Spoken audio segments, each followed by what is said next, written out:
Mirëmbrëma dhe mirë se erdhët në Warzone.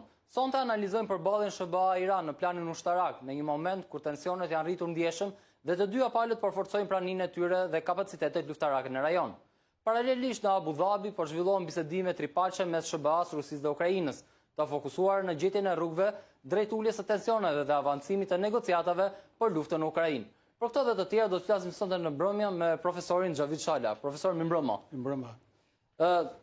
E fillojmë direkte në përballjen Iran-SBA. Si janë balancat aktualisht të forcës së SBA-s dhe Iranit dhe a ka Irani kapacitete reale për të përballuar një sulm dhe dëmje serioze nga forcat amerikane? Duket se të dy palët po shkojnë duke i përforcuar masat e tyre, njëra palë për të mbrojtur, tjetra për të sulmuar. Edhe kjo është e rëndësishme se do varet shumë nga qëllimi politik që kanë Shtetet e Bashkuara të Amerikës. Domethënë kanë qëllim për ta detyruar Iranin që thjesht pranojë marrëveshjen botërore apo kanë synime edhe për ndryshim regjimi. Ktu pastaj hapen shumë shtigje, domethënë kapacitetet Shtetet e Bashkuara i kanë kapacitetet, kanë kapacitete të fuqishme. Tabelës. Po. Kanë kapacitete të fuqishme. Por kapaciteti ka në ato fusha ku Irani është dobët dhe Irani vetë e lejon, nuk ka mundësi, kështu që e ka llogaritë që është i humbur, sidomos në rastin e luftës në ajër. Irani është i humbur. Dhe ndërkohë që ai merr masa të tjera pastaj në fazat të tjera. Pra, betejën e parë, luftën e ajër e ka të humbur dhe e pranojnë që e kanë të humbur. Ndërkohë që ai përpiqet të luftojë atje ku mendon se ka kapacitete duke luftuar në det dhe në tokë. Nëse ka, kur themi në tokë, kemi parasysh edhe jo vetëm për territorit të Iranit, po nëpërmjet proksive duke goditur qoftë edhe bazat, sepse proksit e tij janë posedues një pjesë Huthit për shembull kanë edhe raketa shumë të fuqishme që mund të godasin dron mund të godasin deri në Izrael. Pra, duke patur parasysh edhe luftën e madhe psikologjike që është bërë që nëse godasin do të sulmohen edhe aleatët e Shtetit Bashkuar të Amerikës, jo vetëm bazat, por edhe aleatët, kjo pastaj jep konfliktin një pamje komplet tjetër, kështu që prandaj edhe Shtetet Bashkuara janë shumë të matura në këtë fushë. Thashun synimi është i Shtetit Bashkuar të Amerikës në këndvështrimin tim, që ta dytërojnë Iranin të ulet në tavolinën e bisedimeve dhe të pranojë planin për armët bërthamore, pra për planin për, po themi, denuklearizimin e Iranit dhe gjithashtu të ka shtuar ato kërkesa tjera, pra për ta vënë pak nën kontroll ose për të kufizuar planin raketor, gjithashtu edhe raketa balistike, gjithashtu edhe për ta bërë Iranin që të marrë zotime në marrëveshje që nuk do të përdori më proksit, apo ato që ai ka shfrytzuar vazhdimisht dhe që ata i kanë dhënë goxha kapacitete goditse dhe e kthyn në fakt këto proksit e kthyn Iranin në faktor dhe në një fuqi rajonale që po përballet sot edhe me Shtetet e Bashkuara të Amerikës.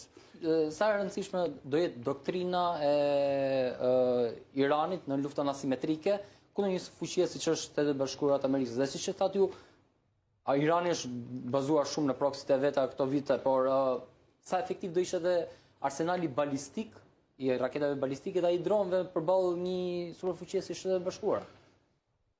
Shiko, Irani pranë kërkon që nëse armët bërthamore nuk arriti t'i prodhojë deri tashmë, dhe nuk do di se si do shkojnë, nëse do pranohet marrëveshja apo jo, paktën programin raketore ka shumë zhvilluar.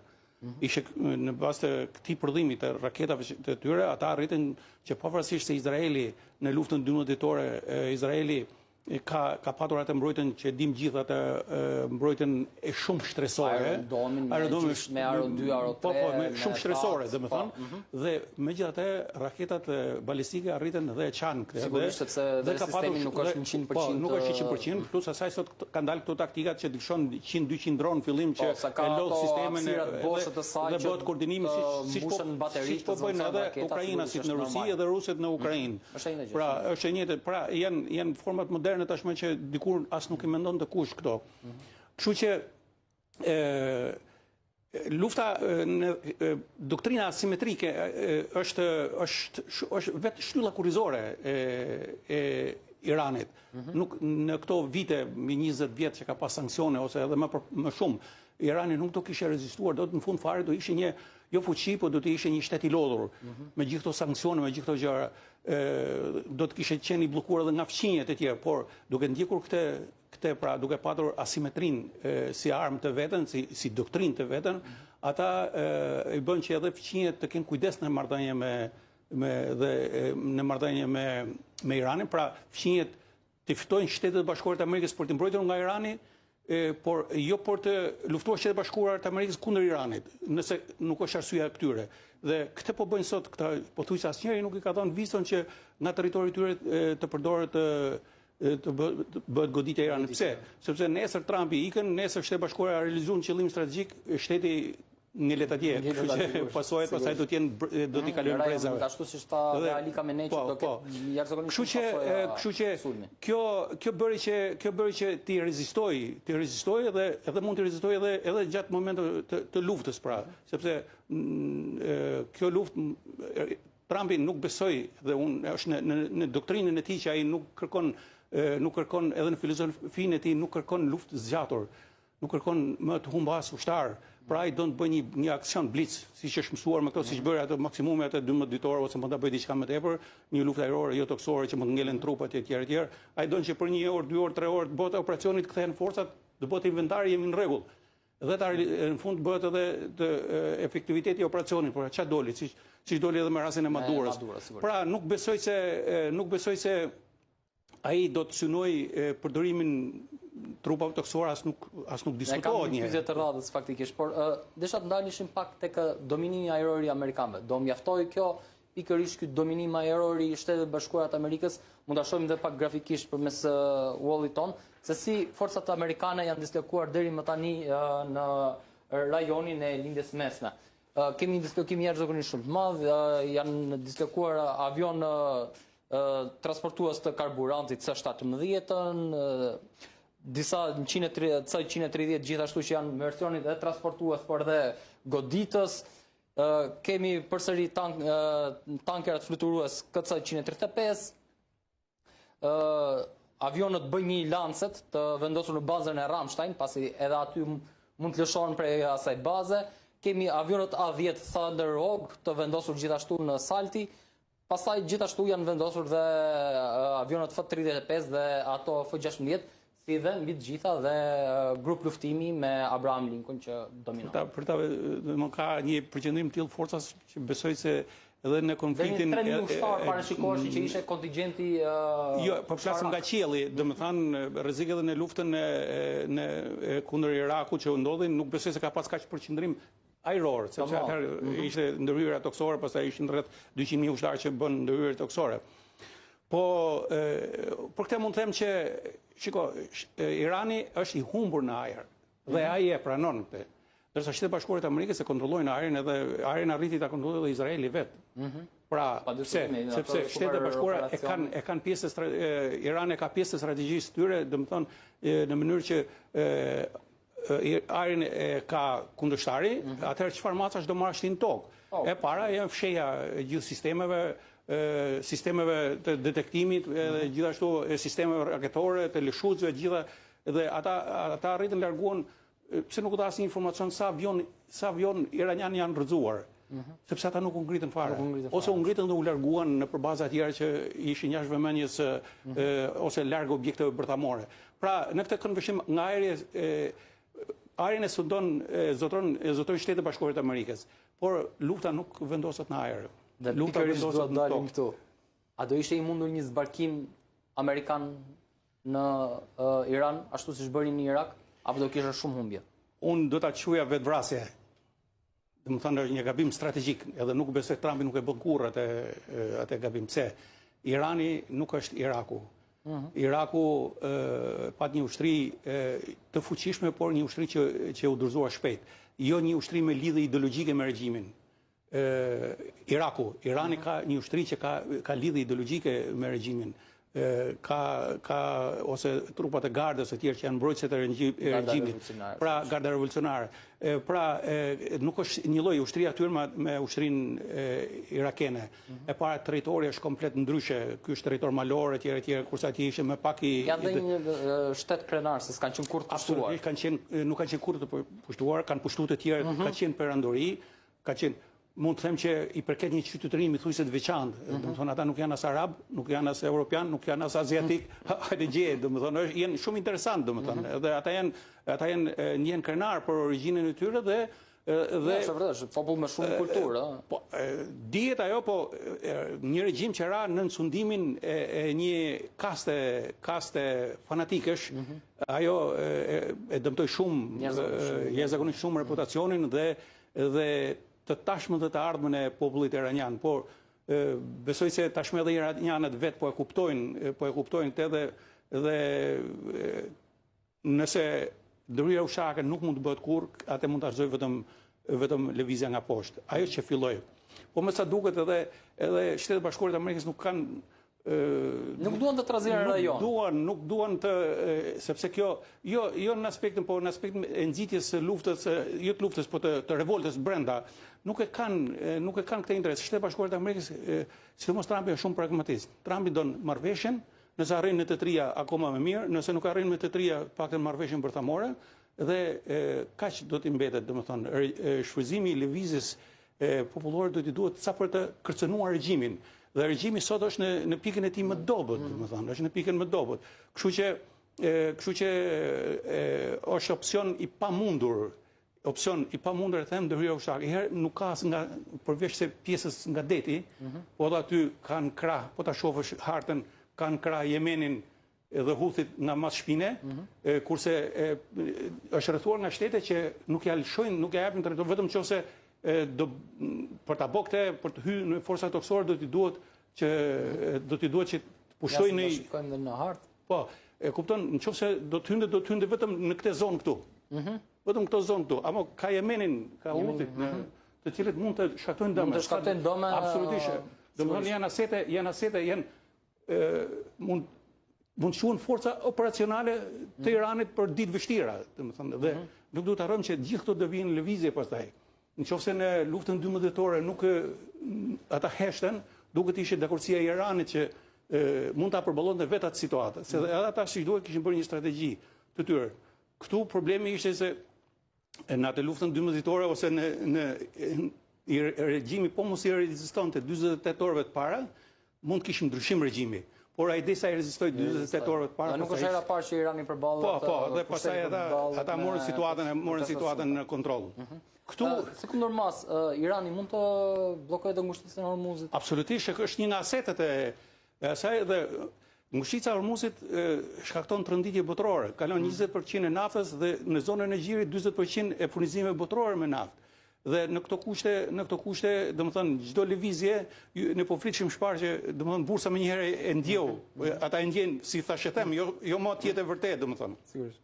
Dhe ky është një aset që Irani mund të vendosi mina, mund të përdori mjete të shpejta, dron detar etj. Pra sot janë shumë mjetet që mund të përdoren dhe kjo çfarë do bëj? Kjo do bëj pastaj që të marrë edhe dimension ekonomik. Domethënë, kjo luftë midis dy palëve për të ndërkombëtarizohet dhe të rritet presioni i shteteve të ndryshme të cilët janë të varur nga nafta, por edhe nga populli i tyre, por edhe sidomos nga shtete tjera që do të kërkojnë përfundimin e luftës. Pra është një aset, është gjithmonë ka qenë, ata vetë e thonë që ne mund ta bëjmë dhe nuk e kanë bërë ose kanë kjo shumë përveç kësaj nëpërmjet Huthive ata mund të kontrollojnë potenciala shartë, mund të kontrollojnë edhe zonën që kalon për në detin e Kuq, pjesën pastaj që kalon në kanalin e Suezit, e gjithë edhe atje mund të shkaktojnë shumë, është kjo zona këtu. Sigurisht. Se edhe ky është, pra ata kanë ndikim, nuk janë si puna e Irakut që ishte izoluar. Ky pavarësisht se ka qenë izoluar në aspektin e sanksioneve, nëpërmjet proksive ai është kthyer në një fuqi të fuqishme rajonale. Dhe do ta quaja një konflikt të vështirë, që nëse ky presion nga jashtë nuk ndërthuret me lëvizjen nga brenda, do të jetë e pamundur pastaj vetëm se do ta forcojë regjimin. Profesor, dhe një pyetje të fundit do kisha faktikisht, por të ndrojmë pak dhe temën e konfliktit. Kanë qenë negociatat e radhës në Abu Dhabi. U duken se ishin pozitive mes bisedimet trepaqe, Rusi, Ukrainë dhe Shtetet e Bashkuara të Amerikës, u arrit vetëm një marrëveshje për shkëmbimin e burgosurve, por çështja territoriale mbetet janë duke vazhduar, në fakt. Shiko, çështja e territorit do ta themi të vërtetën që si pasojë e presionit të Trumpit, Ukraina ka bërë shumë lëshime. Ka bërë lëshime jashtëzakonisht, një pjesë të konsiderueshme të atyre. Këtu tashmë ka ngel puna territor, po këto territor nuk mund të lëshohen nëse nuk ka garanci sigurie. Çdo marrëveshje që ka qenë me Rusinë ka qenë pa garanci sigurie dhe ka dështuar. Le të marrim çdo marrëveshje që ka pas Ukraina, edhe 2014-s, edhe përpara për denuklearizimin. Pra kanë qenë marrëveshje pa garanci sigurie dhe Ukraina ka dalë humbur. Kështu që kjo marrëveshje nuk mund të funksionojë pa garanci sigurie. Më sa duket po përpiqen gjejnë formula, paktën sipas informacioneve që dalin pjesërisht nëpër media, po synohet që domethënë edhe kjo forcat anglo-franceze të mos pranohen për momentin, po të gjenden një formulë që të mos ketë forcat huaja, ketë si garanci sigurie të jepet kjo që nëse Ukraina sulmohet, këtu e para duhet të si reaguesi i parë, se në fakt reaguesi i parë është vetë ushtria ukrainase. Sigurisht. Më pas të jenë forcat e koalicionit të vullnetit të vullnetshme dhe më pas nëse për 72 orë, paktën me sa mund, edhe kjo mund të jetë një formulë kompromisi. Nëse për 72 orë Rusia nuk tërhiqet, ndërhyn NATO edhe forcat e Shtetit Bashkuar të Amerikës. Më duket se po bie drejt kësaj formule dhe kjo në një farë mënyrë është e pranueshme, domethënë, sepse merr territoret dhe Putini del fitimtar para popullit vet, që unë mora ato që i futan kushtetuti, i mora gjithë, i kontrolloj si territori, pavarësisht se ishte operacion ushtarak, nuk ishte luftë, dhe operacion ushtarak që la 1.200.000 vrarë ose të plagosur. Nga ana tjetër, Shtetet Bashkuara të Amerikës dalin të kënaqur, sepse Trumpi thotë realizova programin që me vonesë po realizova atë që premtova fushatën elektorale, i thash stop luftës dhe pavarësisht se kush fitojnë në këtë rast, po i thash stop luftës. Nga ana tjetër edhe Zelenski pavarësisht se mund të ketë problematikat më dha, në fund fare duhet të kënaqen që në fund ngelet një shtet Ukrainas. Ngelet një shtet demokratik Ukrainas, integruar në perëndim, i mbrojtur nga NATO, që në rrethana tjera do ishe pamundur. Kështu që edhe Zelenski, domethënë, është i fituar. Pra kjo mendoj. Nga ana tjetër Zelenski, Ukraina nuk do të detyrohet që të njohë de jure. Mund të njohë de facto dhe me të drejtën që nesër mund të kërkojë sovranitet, por jo me armë. Pra jenë lënë këto klauzola që besoj se po shkohet drejt një formule dhe do jetë mirë, po me Rusinë do të më qenë shumë kujdesshëm. A thanë ata që për një javë edhe fjalën për zvarritjen edhe nuk majnë fjalë për asgjë, domethënë, për shembull, Trumpi i thanë që për një javë do të ketë sulme, ai duroi 2 ditë, 3 ditë, dhe pastaj gjithë ato raketa dhe dronë që do i harxhonte për ato 3 ditë i lëshojnë në një ditë. Kështu që ukrainasit janë të përgatitur edhe nuk i besojnë më, po shpresohet kjo që është sepse po dalin edhe vatra tjera tashmë edhe po largohen në vazhdim të luftës përtej 22 shkurtit? Pra do hyjmë në vitin tjetër të luftës? Po, besoj po. Besoj po. Pra paqja nuk është e shpejtë. Nuk është e shpejtë. Në konvergjim. Ato tashi është në momentin më të lavdishëm që unë ai që Putini sepse do ta bëj popullin Ukrainës së fuqi sa më shumë. Është një popull që mbështeti demokracinë, një popull që doli kundër kulturës së pjesës tjetër të qytetërimit slav, që kërkoj një diktaturë e tjerë, kur them qytetërim ose po them popullsisë ruse, sepse slavë janë shumë që kanë përqafuar demokracinë. Pra, këtë problemin më të madh Putini tashmë ka me popullin Ukrainës, i cili arriti në çdo rrethan arriti të mbrojë shtetin demokratik Ukrainës për aq sa do mbetet. Pra, me minusat e 20%, edhe duke pasur në avans atë që me drejtën për ta kërkuar. As Putini nuk dëroj gjithmonë, as Zelenski nuk dëroj gjithmonë, populli do jenë aty, shoqëria njerëzore në varësi çfarë zhvillimi do të marrë dhe mund të ndodhi, pastaj zhvillimi ekonomik, modeli perëndimor mund të jetë më i lakmueshëm se sa jetesa në lindje, kështu që mund të ndodhin gjëra që ca gjëra i sheshon koha dhe duhet më jalon brezave që vinë. Sigurisht. Profesor Shallo, të falenderoj shumë për kohën tuaj. Faleminderit. Kjo ishte gjithçka për pjesën e parë në Warzone, bashkë ritakohemi pas publicitetit.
Lockheed Martin dorëzoi ushtrisë amerikane radarin e parë Sentinela-4 dhe përfundoi fazën e parë të testimit operacional.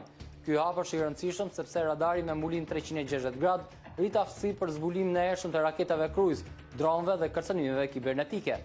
Në konferencën ndërkombëtare të automjeteve të blinduar në Britaninë e Madhe u prezantua Patria, një variant i mortajës vetlëvizëse Ajax, të pajisur me sistemin Memo 120 mm. Koncepti demonstron integrimin e mortajeve të mbrojtur me blind në platformën Ajax për të ofruar mbështetje zjarri indirekte dhe direkte për njësitë e blinduara. Brigada 240 e mbrojtjes ajrore të ushtrisë serbe po zhvillon stërvitje intensive me sistemin raketor kinez FK3, i futur në shërbim në vitin 2022. Stërvitjet fokusohen në mbrojtjen e hapësirës ajrore kundër avionëve, dronëve dhe armëve precize, duke konsoliduar FK3 si një element kyç të mbrojtjes ajrore të Serbisë.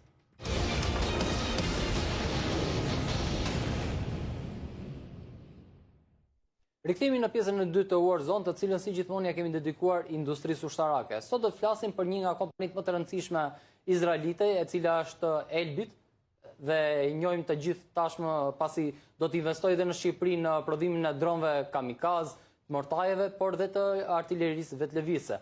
Por Elbit po shtrihet jashtëzakonisht shumë edhe në tregun europian. Bashkë me KNDS kanë formuar një kompani të re të quajtur Europulse, e cila do të bëjë të mundur pikërisht prodhimin e sistemeve të artillerisë vetlëvizëse. Dhe kjo që shohim këtu është Europulse, është një prodhim izraelit në bashkëpunim me KNDS-n gjermane.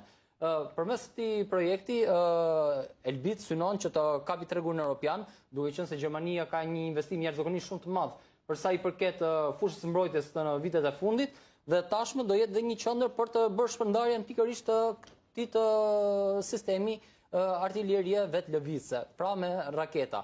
Por e veçantë e Europulse është një nga sistemet më të avancuara në botë, gjithashtu i përdorur edhe nga Izraeli, por edhe nga disa vende të tjera europiane, ku më së fundmi Hollanda, gjithashtu dhe Danimarka kanë porositur, por më thonë që dhe Gjermania ka porositur 5 sisteme të tilla për të zvendësuar pikërisht sistemet që dërgoi Mars 2 në Ukrainë gjatë periudhës luftës.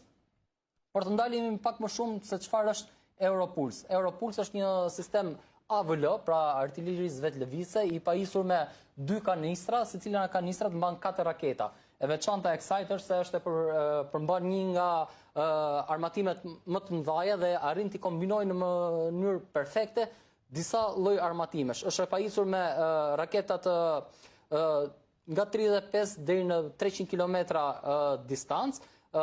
Baza janë raketa akular 122 mm dhe 160 mm, që shkojnë deri në 40 km. Pastaj janë raketat ekstra me një reze veprimi 150 km dhe më pas janë Predator dhe Predator Hawk, e cila është me një reze veprimi, ka dhe reze më të madhe të veprimit për 300 km. Këto të gjitha mund të kombinohen shumë kollaj në 8 raketat që pikërisht Europuls përmban.